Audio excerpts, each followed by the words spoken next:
Empanada. Gagawa po tayo ng empanada dough. 1 kilong third glass na flour, 1 cup margarine, room temperature lang po ang ating margarine, salt, 1 tablespoon, whole egg, 2 egg po. Make sure lang po natin na fresh yung mga eggs. 1 tablespoon baking powder at 1/2 cup white sugar.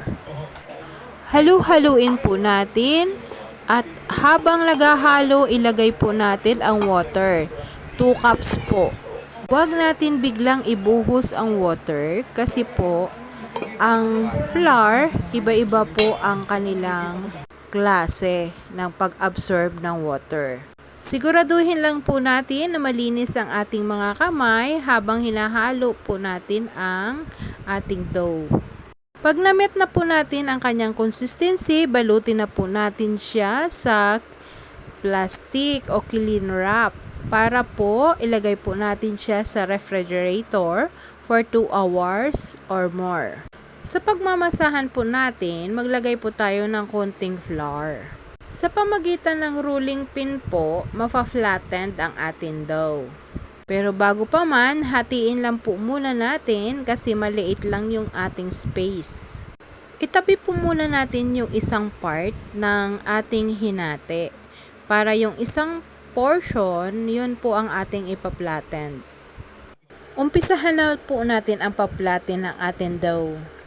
Mag-sprinkle lang po tayo ng konting harina para doon sa portion na medyo ma-moist. Pag okay na po ang kapal ng ating dough, ihanda na po natin ang ating hulmahan. Takip lang po ng lutuan ang aking ginamit. Depende po sa inyo kung ano kalaki ang inyong gagawing empanada. Much better din po kung meron po kayong hulmahan o cutter. Repeat the process lang po hanggang sa matapos at kompleto gawa ang inyong dough.